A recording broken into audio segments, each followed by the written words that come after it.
이건 어제 쓴 건데요. 블로그 2개를 운영하시는 대표님이세요. 인천 지역에서 서비스업을 하시는 분이시고요. 그리고 블로그 2개 운영하시는데 인천 지역 관련해서 글을 쓰셨는데 2개 다 상위 노출이 되셨고, 이거는 검색량이 350 정도 되는 키워드입니다. 그런데 이분이 예전 블로그 지수 기준으로는 준최 2, 그리고 준최 3의 블로그세요. 그런데도 예전에 최적화 올라오던 블로그들을 이기고 오히려 순위를 잘 잡고 계시고요. 그리고 여기는 특정 지역에서 주간보호센터를 하시는 분이 관리 대행을 맡겨주신 건데요. 지금 보시면 이렇게 3위에 노출되어 있는 걸 볼 수 있습니다. 지금 보시면 검색량이 적진 않죠? 1560 정도 되는 키워드인데 마찬가지로 5일 전에 쓴 게 상위 노출 잘 되고 있습니다. 그리고 여기는 두 특징이, 이분이 맡겨주신 블로그는 지수가 준최 4인데 요즘 업데이트가 되면서 오히려 그거는 순위가 잘 안 올라가서 제가 가지고 있던 준최 2 블로그로 글 2개를 써봤는데 2개 다 상위 노출이 잘 됐어요. 그래서 이거를 예전에 지수가 안 맞는 키워드도 있다라는 걸 좀 보여드리고 싶어서 이것도 예시를 한번 좀 가져와 봤습니다. 이분도 블로그 지수가 그렇게 높지 않으신 분인데 잡고 있고요. 참고로 지금 보여드리는 거는 제가 관리 대행을 하고 있는 것들, 그리고 제 교육을 받으시는 분들 것들 같이 정리해서 보여드리고 있습니다. 이렇게 보시면 블로그 지수 자체가 없어져서 뒤죽박죽이 된 건 아니고, 단지 네이버에서 제공하던 API 지원이 중단이 되면서 그 지수 체계가 조금 변경돼서 안 보이는 것일 뿐이라고 생각을 하고요. 실제로 지수는 여전히 존재한다고 저희는 보고 있습니다. 자, 그러면 중요한 게, 그럼 앞으로 어떻게 해야 될 것인지가 좀 궁금하실 거예요. 앞으로 어떻게 해야 되는지 총 4가지가 중요해졌다고 생각을 하고 있는데, 그것들을 오늘은 알아보도록 하겠습니다. 첫 번째는 지수입니다. 블로그 지수가 볼텍스 같은 사이트에서 잘 안 보인다고 조금 어려워하실 수도 있는데, 그거 외로도 자체 지수를 알려주는 사이트가 상당히 많이 있어요. 대표적으로 슈퍼 멤버스가 있는데, 이거는 블로그 지수가 약한 분들은 좀 본인께 노출이 안 될 수가 있고, 이 외에도 블랙키위라든지 웨어이즈 포스트도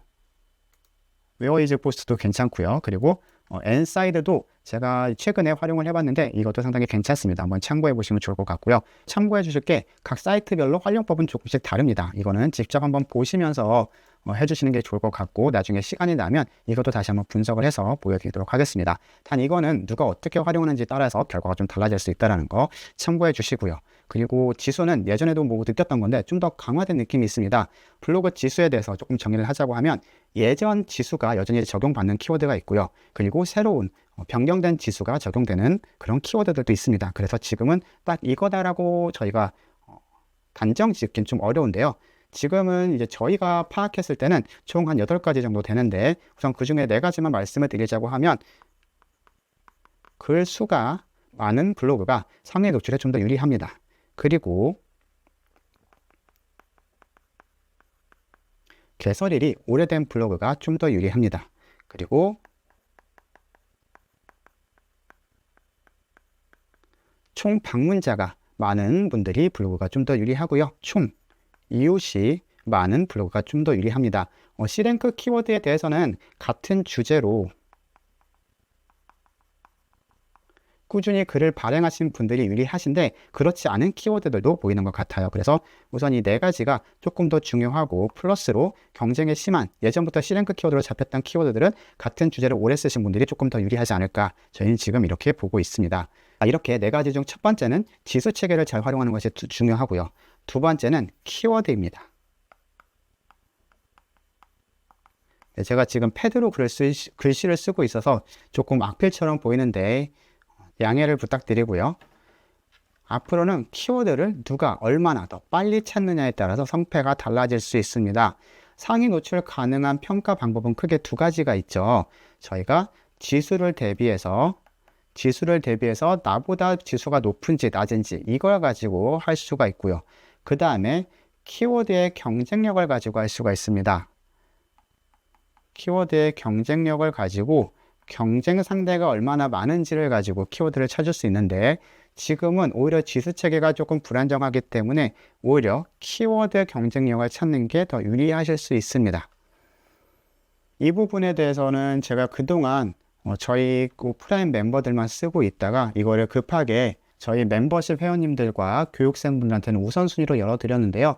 이렇게 키워드를 특정 강남 맛집이라든지 제주도 여행처럼 하나의 키워드를 입력하게 되면 그 연관 키워드를 네이버의 여러 정보를 수집해서 계속 키워드를 추가해주는 그런 툴을 만들었습니다. 여기 보시면 키워드, 그리고 PC 검색, 모바일 검색, 총 검색량, 그리고 블로그 수, 최근 한 달, 특히 제가 말씀드리는 거는 블로그 수가 적고 최근 한 달 글 발행량이 적은 것, 이런 키워드로 우선순위로 글을 쓰시는 분들은 지금 12월 기준으로도 순위를 상당히 잘 잡고 있는 걸 확인할 수 있습니다. 이렇게 열어드렸고요. 멤버십 가입을 못 하셨거나 아니면 교육을 못 받으시는 분들라 할지라도 이런 식으로 조금 더 시간이 걸리지만 할 수 있는 방법이 있습니다. 웨어 이즈 포스트에 들어가시면 요거 3초만 보고 넘어갈게요. 여기에 보시면 무한 키워드 추출이 있습니다. 여기에서 방금 제 사이트처럼 특정 뭐 강남 맛집이라든지 제주도 여행 이렇게 하나 키워드를 찾아주시고 그 다음에 여기에 검색을 추출을 누르시면 더 많은 키워드들이 나옵니다. 그러면 여기에 나오는 키워드를 복사를 하시고요. 예를 한번 들어볼까요? 강남 맛집. 여기 보시면 벌써 뭐 키워드가 51개가 나왔네요. 일단 멈춤을 하고요. 요거를 다 복사를 하신 다음에 마피아넷으로 넘어가 주세요. 이렇게 마피아넷에 들어오시면 키워드 조회기가 있습니다. 최대 100개까지 되는데요. 키워드 조회기에다 넣으시고 이렇게 조회하기를 눌러주시면 이렇게 각 키워드별로 월간 검색수랑 월간 블로그 발행까지 나옵니다. 참고로 이거는 전체 블로그 글 발행량은 아니고 월간 글 발행량이라서 조금 아쉽긴 하지만 여기서 포화도가 낮은 것, 이걸로 엑셀로 다운받으신 다음에 그것을 우선순위로 하셔서 글을 작성하시게 되면 그것도 도움이 되실 수 있습니다. 자, 이렇게 상위 노출을 위해서 중요한 두 번째는 바로 키워드 경쟁력입니다. 키워드 경쟁력을 같이 참고해 주시면 좋을 것 같고요. 그 다음에 세 번째는 본문입니다. 네이버는 사실상 예전에는 정량적 요소만 어느 정도 잘 맞추면 상위 노출이 쉬웠어요. 지수 맞추고 그 다음에 뭐 키워드 맞추고 그 다음에 뭐 제목 맞추고 또 뭐 있었죠? 네, 글자 수 맞추고 그리고 이미지 개수 맞추고 그리고 연관 키워드 맞추고 네, 특히 지수가 엄청나게 큰 영향력을 차지했었죠. 그런데 이런 것들이 이제 조금씩 바뀌고 있다 보니까 꼭 정량적 요소가 아닌 정성적 요소를 같이 추가해 주셔야 됩니다. 이거는 제가 봤을 때는 지금은 네이버가 구글을 많이 따라가고 있다. 예전부터 그랬습니다. 예전부터 그랬는데 지금은 이제 좀 먼저 본격적으로 구글의 본문을 좀 많이 따라가는 추세다라는 걸 느끼고 있고요. 그리고 뭐 홈피드는 유튜브와 인스타그램을 좀 따라가는 것 같고요. 홈피드는 유튜브를 좀 많이 따라가는 게 아닌가 싶습니다. 그리고 검색 기반에서는 구글에서도 저는 이제 워드프레스를 많이 하다 보니까 워드프레스 기조로 따라가는 것이 조금 느껴지는 것 같습니다. 그래서 네이버는 이제 정성적 요소를 보기 시작했다. 그것도 두 가지가 있는데 그 중에 한 가지만 먼저 말씀을 드리도록 하겠습니다. 한 가지는 글 구조입니다. 글 구조인데요. 사실상 이거는 저희가 이제 교육생분들한테 알려드리는 내용이라서 조금 고민을 했지만 전체적인 흐름을 파악하시길 원하시는 분들을 위해서 이 내용을 조금 정리해 봤습니다. 정성적 요소로 인식하는 AI의 단어들이나 글 구조가 있습니다. 글 구조를 좀 더 구글스럽게 바꾸시면 도움이 되실 것 같은데요. 제가 생각하는 내용입니다. 이건 참고만 해주시고요.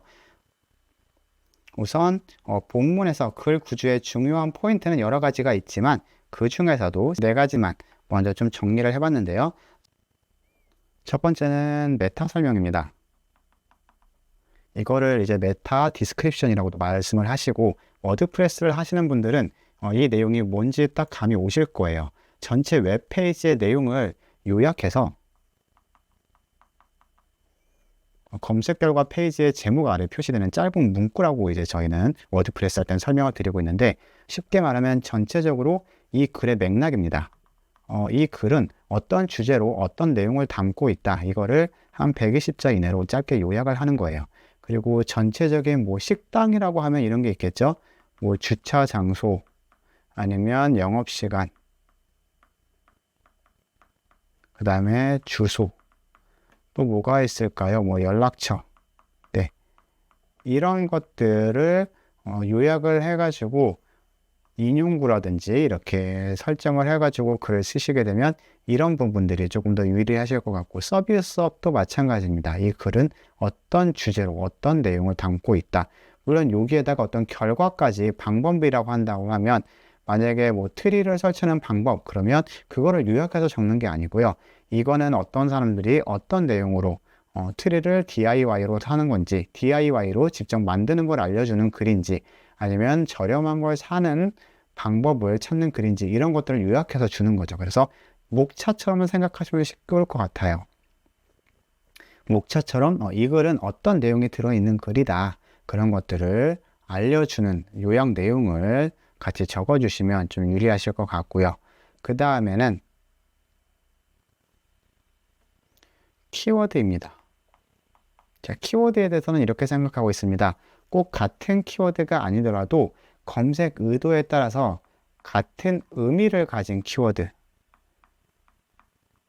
같은 의미를 갖고 있는 키워드라고 하면 글을 더 잘 썼다고 하면 또는 블로그 지수가 네이버 기준으로 좋은 점수를 받는다고 하면 상위에 노출될 확률이 좀 더 높아집니다. 그 다음에 사진인데요. 특히 어떤 현장에 대한 것들을 사진으로 하시는 분들이 있잖아요. 뭐 서비스업이라든지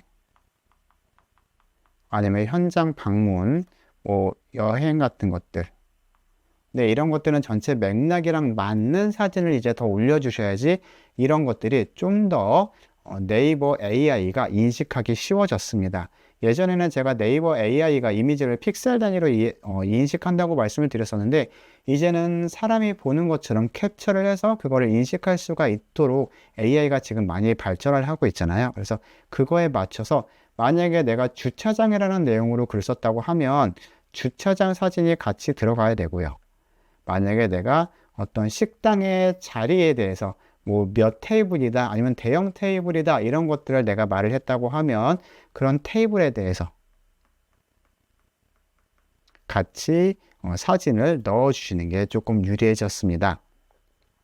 그 다음에 한 가지가 더 있는데 특히 AI가 요약하는 것 중에서 FAQ나 Q&A가 잘 되어 있는 것들은 상위 노출에 좀 더 도움이 되는 것들이 많기 때문에 그런 것들을 참고하시면 도움이 되실 것 같습니다. 그런데 이렇게만 말씀을 드리면 아예 초보분들은 조금 헷갈리실 수가 있어요. 그래서 그런 분들을 위해서 조금 팁을 드리자고 하면 이렇게 어떤 키워드, 본인의 업종에 대해서 또는 본인이 쓰시고 싶은 키워드 중에서 메인 키워드나 연관 키워드를 찾다 보시면 이렇게 AI 브리핑에 나와 있는 키워드들이 있으실 거예요. 그러면 이것들을 보시고 어떤 식으로 지금 AI가 글을 추출해 주는지 이런 것들을 보시면 상당히 도움이 됩니다. 여기 보시면 관련 질문이죠. 이것들이 제가 말씀드리는 FAQ나 Q&A라고 말씀을 드리고 있는 건데요. 이런 식으로 관련 질문, 예상 관련 질문을 같이 본문에 넣어주시면 좀 더 유리한 부분이 있고요. 그리고 이렇게 지금 스크랩을 해온 글들, 이런 것들을 같이 들어가셔서 보시고 이분들은 어떤 글 구조로 글을 쓰셨는지 분석을 해보시면 그 업종에서 어떤 글들을 AI가 스크랩을 하고 AI가 좋은 글이라고 인식을 하는지 그런 것들을 참고하실 수 있으실 것 같습니다. 이 부분에 대해서 조금 헷갈릴 수가 있는데요. 이거를 저희는 사람이 읽기 쉬운 사람에게 좋은 글을 쓰라고 말씀을 드립니다. 사람에게 좋은 글. 네, 그런데 이거에 대해서 조금 이제 혼동이 올 수가 있는 게 이거는 체류 시간과 연관이 있습니다. 체류 시간과 연관이 있기 때문에 이렇게 말씀을 드리는 건데 사람에게 좋은 글이 AI에게는 조금 불편한 글일 수가 있어요. 특히 AI는 정리된 글들을 좋아하는데요. 일반적으로 이렇게 나열된 글들은 네이버 AI가 요약하기가 상당히 어렵습니다. 그러면 그런 글들은 뒤로 밀려날 수 있기 때문에 그런 글들보다도 오히려 글 구조를 짧게 정리를 잘한 글들이 유리해지지 않을까 저희는 보고 있습니다. 그리고 이런 분들도 계셨어요.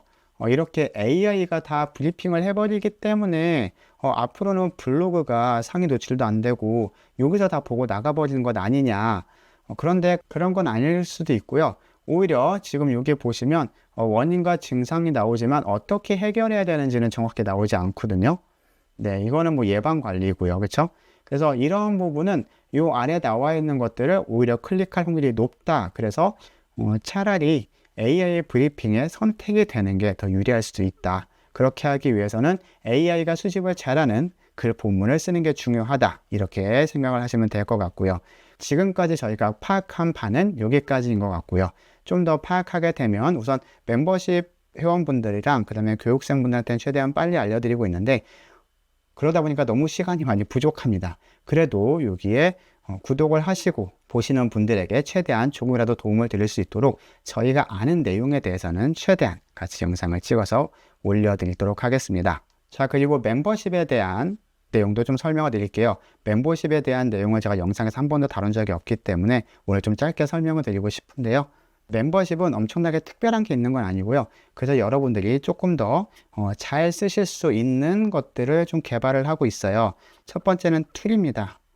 툴은 본문 글을 쉽게 쓸 수 있는 툴, 그리고 키워드를 찾는 툴, 그리고 현재까지는 지금 썸네일과 제목을 어떻게 하면 좀 더 쉽고 임팩트 있게 쓸 수 있는지 이런 것들을 조금 개발을 하고 있고요. 그 다음에 명령 프롬프트를 만든 것들을 우선은 멤버십 분들과 그 다음에 저희 교육생 분들한테 우선 제공을 해드리려고 합니다. 물론 그 외에도 일반적인 법령은 계속 같이 공유를 해드리려고 노력은 하겠습니다. 네, 그걸 참고해 주시고 명령 프롬프트는 제목용 명령 프롬프트, 그 다음에 본문 구조에 따라서 그리고 업종에 따라서 명령 프롬프트를 계속 테스트를 하고 있어서 그런 것들을 같이 좀 보여드리려고 생각을 하고 있고요. 그리고 지금처럼 네이버 정책이 바뀔 때 그런 부분을 우선순위로 멤버십 분들에게 조금 올리려고 하고 있습니다. 그래서 이런 것들이 좀 먼저 궁금하시거나 아니면 관련해서 깊게 찾아보시고 싶은 분들은 구독을 해주시면 아마 도움이 되시지 않을까 생각됩니다. 자, 오늘 내용을 최종적으로 정리해 보자면 블로그 상위 노출을 위해서는 총 4가지를 보고 있는데 그 중에 첫 번째가 지수였고요. 지수에서 보는 것들도 4가지가 있다고 말씀을 드렸죠. 그 다음에 두 번째는 키워드가 있었고요. 그 다음에 세 번째는 본문이 있었습니다. 본문에서도 크게 4가지 정도 중요한 요소를 말씀을 드렸고 그 다음에 마지막 4번째가 이제 잘 헷갈리시는 분들은 AI 브리핑을 참고하시면 도움이 되실 거다 이렇게 말씀을 드렸습니다. 그리고 지금 블로그를 그럼 어떻게 키워야 되느냐 고민하시는 분들한테 이것도 좀 짧게 말씀을 드리자고 하면 아까 서두에 말씀드린 것처럼 4가지 지표가 있다고 말씀을 드렸잖아요. 상위 노출되는데 지수에 대한 4가지 지표 아까 말씀을 드렸었죠. 이웃수를 지금부터라도 조금 늘려주시면 좋을 것 같고요. 그리고 총 글수, 네, 총 글수도 늘려주시면 유리할 것 같습니다. 그 다음에 네, 방문자 수도 상당히 중요해졌는데요. 여기서 저희가 보는 방문자는 검색 유입 방문자입니다. 검색 유입을 통한 방문자이기 때문에 이 부분을 어디서 보는지 이런 것들에 대해서는 저희가 교육생분들한테 우선 열어드렸는데 이것까지 오늘 알려드리게 되면 영상이 너무 길어질 것 같아서 한번 다음 시간으로 뒤로 미루도록 하겠습니다. 그리고 이거에 대해서는 어렵지 않아요. 어렵지 않기 때문에 짧은 영상이 될 것 같은데 필요하신 분들 위해서 그것도 올려드릴 테니까 궁금하신 분들은 구독 그리고 좋아요 꾹 눌러주시고요. 다음 영상을 또 기대해 주시면 감사하겠습니다. 네, 오늘 영상도 도움이 되셨길 바라고요. 궁금한 점이 있다 그러면 언제든지 물어봐 주시면 아는 선 내에서는 최선을 다해서 답변 드리도록 하겠습니다. 그럼 모든 분들이 블로그로 성공하시길 기원드리면서 여기서 오늘 인사드리겠습니다. 감사합니다.